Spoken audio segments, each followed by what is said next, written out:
ಇವತ್ತು ರೆಹಮಾನ್ ಅವರ ಕೊಲೆ ಆಗಿದೆ. ಒಂದೇ ಊರಿನಲ್ಲಿ ಅಕ್ಕಪಕ್ಕದಲ್ಲಿ ಜೊತೆಗಿದ್ದವರು ಅವನನ್ನು ಕೊಲೆ ಮಾಡಿದ್ದಾರೆ. ಅದು ನನಗೆ ಬಹಳ ಮುಖ್ಯ. ಕೊಲೆ ಮಾಡಿದವರಿಗಿಂತಲೂ ಆ ಕೊಲೆ ಮಾಡುವಂಥ ಮನಸ್ಥಿತಿಯನ್ನು ಯಾರು ತಂದಿದ್ದಾರೆ, ಯಾರು ಆ ವಿಷದ ಬೀಜವನ್ನು ಬಿತ್ತಿದ್ದಾರೆ, ಅವ್ರಿಗೆ ಸಹ ಶಿಕ್ಷೆ ಆಗಬೇಕು. ಅವರನ್ನು ಸಹ ಯಾವುದೇ ಕಾರಣಕ್ಕೂ ಬಿಡಬಾರ್ದು. ಯಾಕೆಂತ ಹೇಳಿದ್ರೆ ಯಾರೋ ಪಾಪದ ಮಕ್ಕಳನ್ನು ಹಿಡಿಸ್ಕೊಂಡು ಇವರು ಕೊಲೆ ಮಾಡೋದಲ್ಲ. ಈ ಕೊಲೆಯನ್ನು ಯಾರು ಇಂಡೈರೆಕ್ಟ್ ಆಗಿ ಅವರ ಪ್ರಚೋದನೆಯನ್ನು ಮಾಡಿ ಅವನ ಇಡೀ ಎಂತ ಹೇಳಿದ್ರೆ ಬ್ರೈನ್ ವಾಶ್ ಮಾಡಿ ಇದನ್ನು, ಯಾಕೆಂತ ಹೇಳಿದ್ರೆ ಅವ್ರು ಕೇಳಬೇಕಾದ್ರೆ ಅವನ ತಂದೆಗೆ ಅವನು ರಕ್ತ ಕೊಟ್ಟಿದ್ದಾನೆ, ಆ ರಕ್ತವನ್ನು ಕೊಟ್ಟವನನ್ನು ಇವರು ಕೊಲೆ ಮಾಡ್ತಾ ಇದ್ದಾರೆ ಅಂತ ಹೇಳಿದ್ರೆ ಅವರ ಮನಸ್ಥಿತಿ ಯಾವ ರೀತಿ ಇರ್ಬೋದು ರೀ? ಅವರ ಮನಸ್ಥಿತಿ ಯಾವ ಇರಬೇಕು? ಇವತ್ತು ಆ ವಿಷದ ಬೀಜವನ್ನು ಬಿತ್ತಿದವರ ಮೇಲೆ ಇವತ್ತು ಕ್ರಮ ತೆಗೆದುಕೊಳ್ಬೇಕು.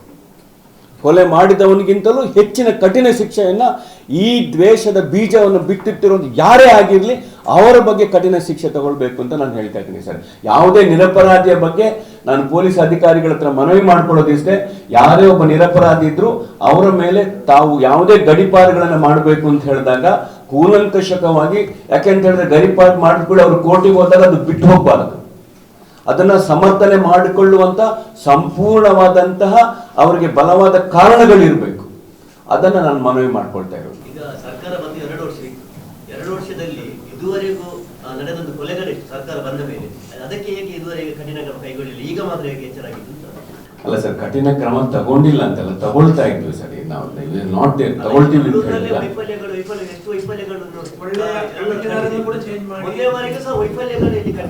ಅಲ್ಲ, ಕಮಿಷನರ್ನ ಏನಾಗುತ್ತೆ ಅಂತ ಹೇಳಿದ್ರೆ ಸರ್, ಈಗ ಒಬ್ಬ ಪೊಲೀಸ್ ಅಧಿಕಾರಿಗಳನ್ನ ಚೇಂಜ್ ಯಾವುದೇ ಅಧಿಕಾರಿಯನ್ನ ಚೇಂಜ್ ಮಾಡಬೇಕು ಅಂತ ಹೇಳಿದಾಗ ಒಂದು ಬಲವಾದ ಕಾರಣಗಳು ಬೇಕಾಗುತ್ತೆ ಸರ್.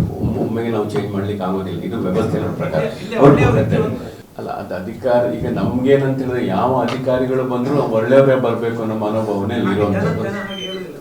ಅಲ್ಲ, ಖಂಡಿತವಾಗಿ ಇದ್ರ ಬಗ್ಗೆ ಈಗ ತಗೊಂಡಿದ್ದೀವಲ್ಲ ಸರ್. ನೆಕ್ಸ್ಟ್ ಕಠಿಣ ಕ್ರಮಗಳು ತಗೊಂಡಿದ್ದೀವಿ. ಮೊದಲು ಒಂದು ಸಂಘಟನೆ ಹೋರಾಟ ಮಾಡ್ತಾ ಇದ್ರು, ಇಲ್ಲಿನ ಪೊಲೀಸ್ ವ್ಯವಸ್ಥೆ ಬದಲು ಮಾಡಬೇಕು ಅಂತ. ಆಗ ಯಾರು ಸಹ ನೀವು ಗಮನಕ್ಕೆ ತೆಗೆದುಕೊಳ್ಳಿಲ್ಲ. ಈಗ ಕಾಂಗ್ರೆಸ್ ಅವರೇ ಹೇಳಲಿಕ್ಕೆ ಶುರು ಮಾಡಿದ್ರು. ಅಲ್ಲ ಸರ್, ಇಲ್ಲ ವೈಫಲ್ಯ. ಈಗ ಏನಾಗುತ್ತೆ ಅಂತ ಸರ್, ಅವಾಗ ಅವರನ್ನ ಬದಲಾವಣೆ ಮಾಡ್ಬೇಕು ಅಂತ ಹೇಳಿದ್ರೆ SP ಅವರು ಬದಲಾವಣೆ ಆಗಿದ್ರು. SP ಅವರು ಕಮಿಷನರ್ ಅವರು ಇದ್ರು.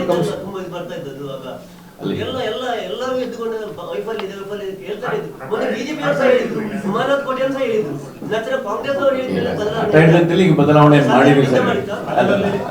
ಈಗ ಅವ್ರು ಬಂದು 1 ವರ್ಷ ಆಗಿತ್ತು.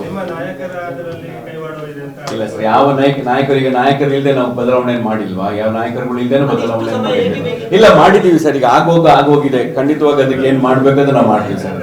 ಈಗ ಮಂಗಳೂರಲ್ಲಿ ಗುಂಪು ಹತ್ಯೆ ಇತ್ತು, ಅದರ ಆರೋಪಿಗಳು ಪ್ರಮುಖ ಇನ್ನೂ ಬಂಧನ ಆಗಲಿಲ್ಲ. ಇನ್ನಾದ್ರೂ ಬಂಧನ ಆಗ್ತದ? ಹೇಗೆ? ಖಂಡಿತ ಹಾಗೆ ಆಗುತ್ತಲ್ಲ ಸರ್. ಇನ್ನಾದ್ರೂ ಬಂಧನ ಆಗ್ಲೇಬೇಕಲ್ಲ. ಪ್ರಮುಖ ಆರೋಪಿಗಳು ಬಂಧನ ಆಗಲಿಲ್ಲ.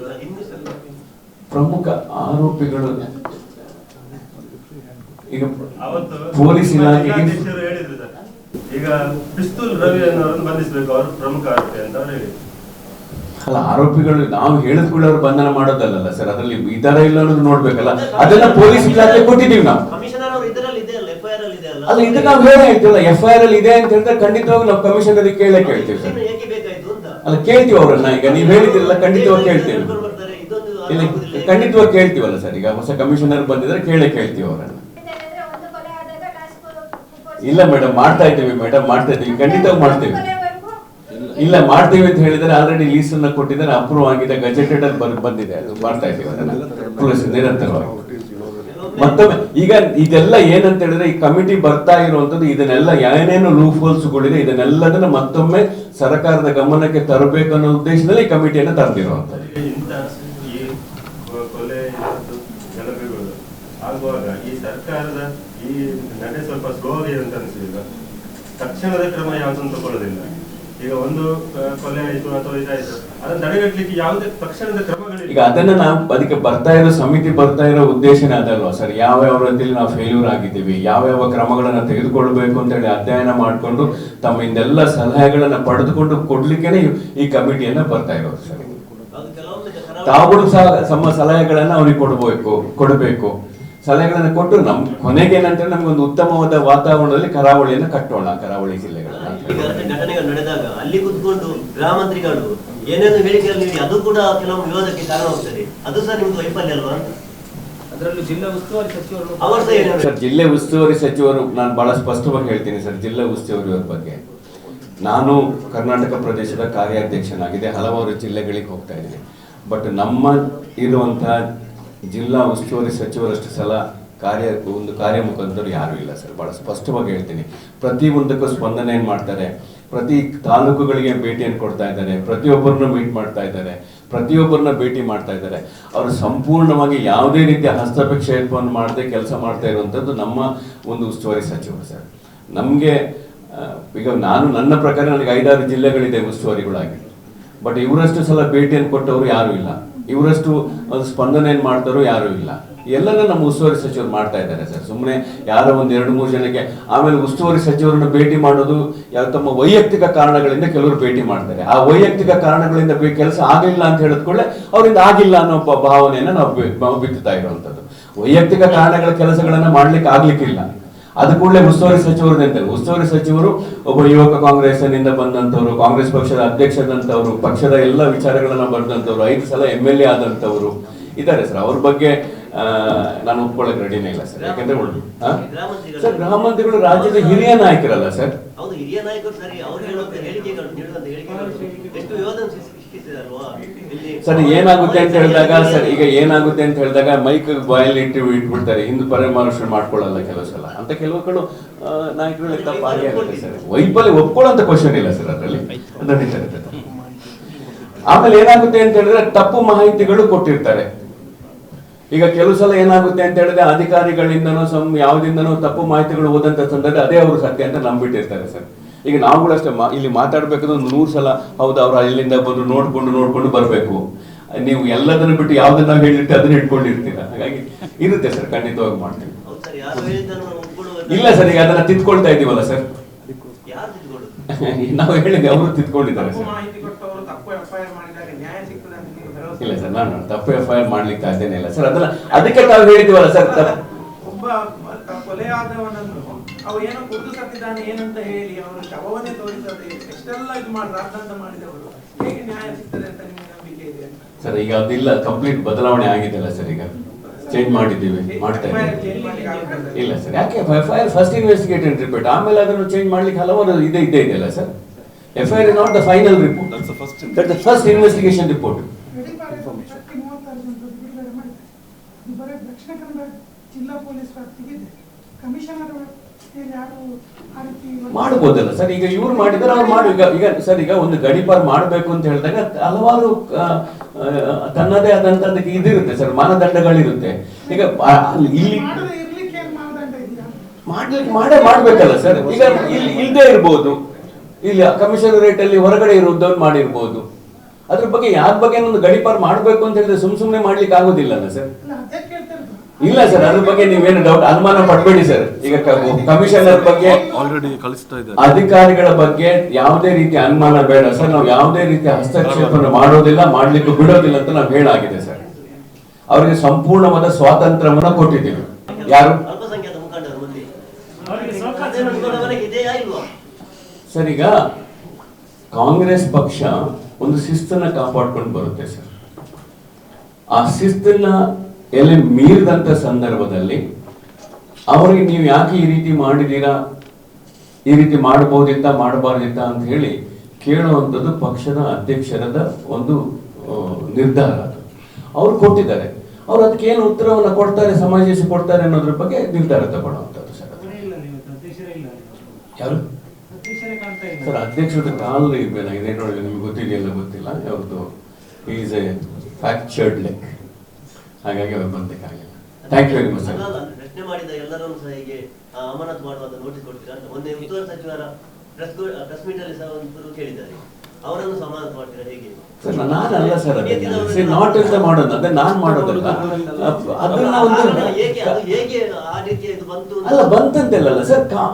ಒಂದು ಈಗ ಫಾರ್ ಎಕ್ಸಾಂಪಲ್ ನಿಮಗೆ ಅದ್ರ ಬಗ್ಗೆ ಸ್ಪಷ್ಟೀಕರಣ ಬೇಕು ಅಂತ ನನಗೆ ಗೊತ್ತಿದ್ದ ಮಾಹಿತಿನ ನಿಮ್ಗೆ ಹಂಚ್ಕೊಳ್ಳಿಕ್ಕೆ ರೆಡಿ ಇದ್ದೀನಿ. ಏನಪ್ಪಾ ಅಂತ ಹೇಳಿದ್ರೆ, ಈ ರೀತಿ ರಾಜೀನಾಮೆಯನ್ನು ಕೊಡ್ತಾರೆ ಅನ್ನೋ ಸಂದರ್ಭದಲ್ಲಿ ಪ್ರಥಮ ಮಾಹಿತಿ ನನಗೆ ಬಂದಂತಾಗ ನಾನು ಕೂಡಲೇ ನಮ್ಮ ನಾಯಕರುಗಳಾದಂಥ ಎಲ್ಲ ನಾಯಕರುಗಳಿಗೆ ಸರ್ ಈ ರೀತಿ ಹರಿಪ್ರಸಾದ್ ಅವರು ಸಮೇತ ಸರ್ ಈ ರೀತಿ ಒಂದು ಅವರು ಮುಖಂಡರು ಮಾತಾಡ್ತಾ ಇದ್ದಾರೆ ಸರ್. ಇದು ಒಂದು ಒಳ್ಳೆಯ ಇದಲ್ಲ. ನಾವು ಕೂಡಲೇ ಮುಖ್ಯಮಂತ್ರಿಗಳನ್ನ ಭೇಟಿ ಮಾಡಿ ಮುಖ್ಯಮಂತ್ರಿಗೆ ಕೇಳೋಣ ಸರ್ ಅಂತ ಹೇಳಿದೆ. ನಾನು ಒಂದು ಪತ್ರವನ್ನು ಬರೆದೆ, ಏನೆಲ್ಲ ಪಾಯಿಂಟ್ಸ್ಗಳಿತ್ತು ಅದನ್ನು ಮುಖ್ಯಮಂತ್ರಿಗಳಿಗೆ ನಾನು ಕೊಟ್ಟೆ. ನಾನು ಶಾಹುಲ್ ಹಮೀದ್ ಅವ್ರ ಹತ್ರ ಮಾತಾಡಿದೆ, MS ಮೊಹಮ್ಮದ್ ಹತ್ರ ಮಾತಾಡಿದೆ, ಅಶ್ರಫ್ ಹತ್ರ ಮಾತಾಡಿದೆ, ರಘು ಹತ್ರ ಮಾತಾಡಿದೆ, ನಾನು ಪದ್ಮರಾಜ್ ಅವ್ರ ಹತ್ರ ಮಾತಾಡಿದೆ. ಎಲ್ಲ ನಾಯಕರುಗಳ ಹತ್ರ ನಾನು ಮಾತಾಡಿ ನೋಡಿ ಈ ರೀತಿ ಆಗ್ತಾ ಇದೆ ಅಂತೆ. ಇದು ಸುದ್ದಿ ಅಂದರೆ ನಮ್ಮ ದಕ್ಷಿಣ ಕನ್ನಡ ಜಿಲ್ಲೆಗೆ ಅಷ್ಟು ಕಾಂಗ್ರೆಸ್ ಪಕ್ಷಕ್ಕಿದ್ದಲ್ಲ, ಇದ್ರ ಬಗ್ಗೆ ಮಾತಾಡಿ ಅಂತ ನಾನು ಹೇಳಿದ್ವಿ. ಸ್ವತಃ ನಾನು ಹರಿಪ್ರಸಾದ್ ಸರ್ ಹತ್ರ ನಾನು ಹೇಳಿದೆ, ಸರ್ ಈ ರೀತಿ ಆಗ್ತಾ ಇದೆ, ನಾವು CM ಅವ್ರನ್ನ ಭೇಟಿ ಮಾಡೋಣ ಸರ್ ಅಂತ ಹೇಳಿದೆ. ಹರಿಪ್ರಸಾದ್ ಅವ್ರು ಹೇಳಿದ್ರು ನನಗೆ ಮಧ್ಯಾಹ್ನ ತನಕ ಬ್ಯುಸಿ ಇದೆ ಅಂತ ಹೇಳಿದ್ರು. ಕೊನೆಗೆ ನನಗೆ AICC general secretary Randeep Surjewala ಅವರು ಫೋನ್ ಮಾಡಿದ್ರು, ಬಾ ನನ್ನನ್ನು ಭೇಟಿ ಮಾಡು ಅಂತ ಹೇಳಿ. ನಾನು ಹೋಗೋ ಸಂದರ್ಭದಲ್ಲಿ ಮುಖ್ಯಮಂತ್ರಿಗಳಿದ್ರು, ಮುಖ್ಯಮಂತ್ರಿಗಳಿಗೆ ನಾನು ಪತ್ರವನ್ನು ಕೊಟ್ಟೆ, ಸರ್ ಈ ರೀತಿ ಇದೆ ಅಂತೇಳಿ. ಹರಿಪ್ರಸಾದ್ ಸಾಹೇಬರು ಮುಖ್ಯಮಂತ್ರಿಗಳಿಗೆ ಭೇಟಿಗೆ ಟೈಮ್ ಅಂತ ಕೇಳಿದ್ರು. ಆ ಭೇಟಿ ಕೊಟ್ಟ ಸಂದರ್ಭದಲ್ಲಿ ಮುಖ್ಯಮಂತ್ರಿಗಳು ಹೇಳಿದ್ರಂತೆ ನಾನೇ ನಿಮ್ಮ ಮನೆಗೆ ಬರ್ತೀನಿ ಅಂತ ಹೇಳಿದ್ರಂತೆ. ಸೊ ಮುಖ್ಯಮಂತ್ರಿಗಳು ಅವ್ರ ಮನೆಗೆ ಹೋದ್ರು. ಆ ಮನೆಯಿಂದ ಈ ಮಾತುಗಳು ಬಂದಾಗ ಸ್ವತಃ ಜಮೀರ್ ಅಹಮದ್ ಸಾಹೇಬರು ಆಮೇಲೆ ಮುಖ್ಯಮಂತ್ರಿಗಳೇ ಶಾಹುಲ್ ಹಮೀದ್ ಅವ್ರ ಹತ್ರ ಮಾತಾಡಿದ್ದಾರೆ. ನೋಡಿ ನಾವು ಆಕ್ಷನ್ ತಗೊಳ್ತಾ ಇದ್ದೀವಿ, ನೀವು ದಯವಿಟ್ಟು ಇದನ್ನ ಮತ್ತೆ ಮುಂದುವರಿಸಬೇಡಿ ಅಂತ ಹೇಳಿದ್ದಾರೆ. ಹೈಕಮಾಂಡ್ ಆಮೇಲೆ ಕರ್ನಾಟಕ ಕಾಂಗ್ರೆಸ್ ಪಕ್ಷದ ಅಧ್ಯಕ್ಷರು ನನಗೆ ಹೇಳಿದ್ರು, ಸರ್ ಸರ್ ನೀವು ಹೇಳೋ ಮುಂಚೆನೆ ನಾನು ಆಲ್ರೆಡಿ ಅವರಿಗೆಲ್ಲ ಮಾತಾಡಾಗಿದೆ ಸರ್ ಅಂತ ಹೇಳಿದೆ. ಸರ್ ನಾನು ಕಾರ್ಯಾಧ್ಯಕ್ಷ ಒಂದು ಅಧ್ಯಕ್ಷರ ಪರವಾಗಿ ನಾನು ಮಾತಾಡಿದ್ದೇನೆ, ಮುಖ್ಯಮಂತ್ರಿಗಳೇ ಸ್ವತಃ ಮಾತಾಡಿದ್ದಾರೆ. ಇದೆಲ್ಲ ಮಾತಾಡಿದ್ಮೇಲೆ ಕಾಂಗ್ರೆಸ್ ಪಕ್ಷದ ಯಾವುದೇ ಹೇಳಿಕೆಗಳು ನಿಮ್ದು ಇದ್ದಿತ್ತಂತಂದ್ರೆ 4 ಗೋಡೆಯ ಮಧ್ಯೆ ಅದ್ರ ಬಗ್ಗೆ ಚರ್ಚೆ ಮಾಡಿ ಸರ್. ಅದನ್ನ ಪತ್ರಿಕೆಯಲ್ಲಿ ಬರೋ ಹಾಗೆ ಮಾತಾಡಿದ್ರೆ ಅಥವಾ ಸಮುದಾಯದವರನ್ನ ನೀವು ಕರೆದು ಮಾತಾಡೋದು. ನಮಗೆ ಇಲ್ಲಿ ಬೇಕಾಗಿರೋದು ನೀವು ಸಮುದಾಯದ ನಾಯಕರು, ಕಾಂಗ್ರೆಸ್ ಪಕ್ಷದ ನಾಯಕರು. ಈಗ ಸಮುದಾಯದ ನಾಯಕರು ಅಂತ ಹೇಳೋ ಸಂದರ್ಭದಲ್ಲಿ ಹಲವು ಪಕ್ಷ ಭೇದವನ್ನು ಮರ್ತಲ್ಲಿ ಬಂದಿರ್ತಾರೆ. ಆ ಪಕ್ಷದವರಿಗೆ ನಮ್ಮ ಪಕ್ಷದ ನಾಯಕರನ್ನು ಕಂಡ್ರು ಆಗೋದಿಲ್ಲ. ಅವ್ರೇನು ಅದ್ರ ಬಗ್ಗೆ ಒಂದು ಸಣ್ಣ ಕಿಡಿ ಹಚ್ಚುತ್ತಾರೆ, ಇನ್ನೊಬ್ರು ಅದಕ್ಕೆ ಪೆಟ್ರೋಲ್ ಸುರಿತಾರೆ, ಇನ್ನೊಬ್ರು ಯಾರೋ ತುಪ್ಪ ಸುರಿತಾರೆ. ಇದಾದಾಗ ಪಕ್ಷದ ಆಂತರಿಕ ವಿಷಯ ಹೊರಗಡೆ ಬಂದಾಗ ಪಕ್ಷದ ವಿಚಾರ ಏನಾಗುತ್ತೆ ಸರ್? ನೀವೇನಾದ್ರೂ ಕಾಂಗ್ರೆಸ್ ಆಫೀಸಲ್ಲಿ ಮಾಡಿ, ಕಾಂಗ್ರೆಸ್ ಮುಖಂಡರುಗಳ ಹತ್ರ ಮಾತಾಡಿ, ನಮ್ಮ ಹತ್ರ ಮಾತಾಡಿ, ನಮ್ದು ಕಾಲರ್ ಹೇಳಿರಿ, ನಮಗೆ ಹೊಡಿದ್ದಿ ಬೇಜಾರೇ ಇಲ್ಲ. ನಿಮ್ಮ ಯಾವ ನಿಮ್ಮ ಸಿಟ್ಟಿದೆ, ಆಕ್ರೋಶಗಳಿದೆ ಅದನ್ನ ನಮ್ಮ ಹತ್ರ ಹೇಳಿ, ನಾಯಕರು ತಿಳ್ಕೊಳ್ಳಿ. ಇಲ್ಲ ಸರ್, ಅವ್ರು ಮಾಡೋಕ್ಕಿಂತ ಮುಂಚೆ ಸರ್ ಇದನ್ನ ಒಪ್ಪೋದಿಲ್ಲ. ನಾವು ಅವರು ಹೋಗೋಕ್ಕಿಂತ ಮುಂಚೆನೆ ಕಮಿಷನರ್ ಚೇಂಜ್ ಮಾಡ್ತೀವಿ ಅಂತ ಒಪ್ಕೊಂಡಿದ್ದಾರೆ. ಇಲ್ಲ ಸರ್, ನನಗೆ ಇಲ್ಲ ಸರ್, ಇಲ್ಲ ಸರ್, ಅಪ್ಪು ಇಲ್ಲ ಸರ್. ನೋಡಿ ನನಗೆ ನಾನು ಇಮಿಡಿಯೇಟ್ ಆಗಿ ನಾನು ಫೋನ್ ಮಾಡಿ ಹೇಳಿದೆ, ನೋಡಿ ಕಮಿಷನರ್ ಚೇಂಜ್ ಮಾಡ್ತಾ ಇದ್ದಾರೆ. ಎಷ್ಟು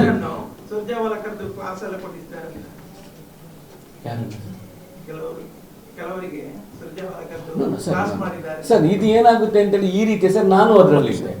ಏನ್ ಹೇಳಿದ್ರು, ಪಕ್ಷದ ಸಂಘಟನೆ ನೀವು ತೊಡಗಿಸ್ಕೊಳ್ಬೇಕು, ನಿಮಗೆ ಅಧಿಕಾರ ಕೊಟ್ಟಿರುವಂಥದ್ದು ಪಕ್ಷ, ನೀವು ಪಕ್ಷ ಜವಾಬ್ದಾರಿಯನ್ನು ಕೊಟ್ಟಿದ್ದ ಜಿಲ್ಲೆಗಳಿಗೆ ನೀವು ಹೋಗ್ತಾ ಇಲ್ಲ. ಈಗ ನಮ್ಮಲ್ಲಿ 22 ಜನ ನಾವು MLCಗಳಿದ್ದಾರೆ, ಎಲ್ಲರಿಗೂ ಹಂಚಿದ್ದಾರೆ, ಕೆಲವರು ಹೋಗ್ತಾರೆ. ನಾನೇ ರಿಪೋರ್ಟ್ ಮಾಡಿರೋದು, ಸರ್ ನಮ್ಮ ಜಿಲ್ಲೆಗೆ ಇಂತಿಂತವ್ರು ಬರ್ಬೇಕಾಗಿತ್ತು ಸರ್, ಬಂದಿಲ್ಲ. ನಾನೇ ರಿಪೋರ್ಟ್ ಕೊಟ್ಟಿರೋದು, ಬೇರೆ ಯಾರಲ್ಲ. ಸುರ್ಜೇವಾಲ್ರವರಿಗೆ ಸರ್ ಇಂತಿಂತವರು ಪಕ್ಷದ ವಿಚಾರದಲ್ಲಿ ಇವರು ಕೆಲಸ ಮಾಡ್ತಾ ಇಲ್ಲ ಅಂತ ನಾನೇ ಹೇಳಿರೋದು, ಬೇರೆ ಯಾರಲ್ಲ. ಅದಕ್ಕೆ ಸುರ್ಜೇವಾಲ ಅವರು ಅದಕ್ಕೆ ನನ್ನನ್ನು ಸುರ್ಜೇವಾಲ ಕರೆದಿದ್ದು, ನಾನೇ ರಿಪೋರ್ಟ್ ಮಾಡಿರೋಂಥದ್ದು. ಅದರಲ್ಲಿ ಇದ್ರ ಬಗ್ಗೆ ಎಲ್ಲ ಮಾತಾಡಿಲ್ಲ ಸರ್, ಇದ್ರ ಬಗ್ಗೆ ನಮಗೆ ಚರ್ಚೆನೆ ಬಂದಿಲ್ಲ ಸರ್. ಇಲ್ಲ ಅಂದ್ರೆ ಪಕ್ಷದ ಕಟ್ಟುವ ವಿಚಾರದಲ್ಲಿ ಕ್ಲಾಸ್ ಮಾಡಿರುವಂಥದ್ದು. ನೀವು ಪಕ್ಷದ ಬಗ್ಗೆ ನೀವು ಯಾಕೆಂದ್ರೆ ಪಕ್ಷದ ಇದರಲ್ಲಿ ನೀವು ಗೆಲ್ತಿದ್ದೀರಾ, ಪಕ್ಷದನ್ನ ಒಂದು ಕೆಲಸ ಮಾಡಬೇಕು, ಆಮೇಲೆ ಕಾಂಗ್ರೆಸ್ ಆಫೀಸ್ಗಳನ್ನ ನೀವು ಕಟ್ಟಬೇಕು, ಅದಕ್ಕೆ ನೀವು ಹೆಲ್ಪ್ ಮಾಡಿ ಅಂತ ಅವ್ರು ಹೇಳಿರೋದು ಸರ್, ಬೇರೆ ವಿಚಾರ ಏನು ಬಂದಿಲ್ಲ ಸರ್. ಇದೆಲ್ಲ ಹೊರಗಡೆ ಬಂದಂತ ಸಂದರ್ಭದಲ್ಲಿ ಅಧ್ಯಕ್ಷರು ಸಹಜವಾಗಿ ಕೇಳಬೇಕಲ್ಲ ಸರ್, ನೀವು ಯಾಕೆ ಈ ರೀತಿ ಮಾಡಿದ್ರಿ? ಯಾರು ಮುಖ್ಯಮಂತ್ರಿಗಳೇ ತಮ್ಮಲ್ಲಿ ಸ್ವತಃ ಮಾತಾಡಿದ್ದಾರೆ, ಜಮೀರ್ ಅಹಮದ್ ಖಾನ್ ಅವರು ನಿಮ್ಮ ಹತ್ರ ಮಾತಾಡಿದ್ದಾರೆ, ನಜೀರ್ ಅಹಮದ್ ಅವರು ಮಾತಾಡಿದ್ದಾರೆ. ಇಷ್ಟೆಲ್ಲ ಮಾತಾಡಿದ್ಮೇಲೆ ನೀವ್ಯಾಕೆ ಇದನ್ನ ಈ ರೀತಿ ಮಾಡಿದಿರಿ ಅಂತ ಹೇಳ್ಬಿಟ್ಟು ನಾಳೆ ಯಾರು ಬೇಕಾದ್ರೂ ಮಾತಾಡೋ ಸ್ಥಿತಿ ಬರಬಾರ್ದಲ್ಲ ಸರ್. ಇವತ್ತು ಮುಸ್ಲಿಂ ನಾಯಕರು ಮಾತಾಡಿದ್ರು, ಇನ್ನೊಂದು ಕಮಿಟಿ ಮಾತಾಡಿದ್ರು, ಇನ್ನೊಬ್ರು ಮಾತಾಡ್ತಾ ಬಂದ್ರೆ ಕಾಂಗ್ರೆಸ್ ಪಕ್ಷಕ್ಕೆ ಒಂದು ಮಿತಿ ಮತ್ತೆ ಶಿಸ್ತಿ ಇರುತ್ತಲ್ಲ ಸರ್, ಅದಕ್ಕೋಸ್ಕರ ಅಷ್ಟೇ, ಬೇರೆ ಏನಕ್ಕಲ್ಲ ಸರ್ ಕೇಳ್ತೀರ. Thank you very much sir.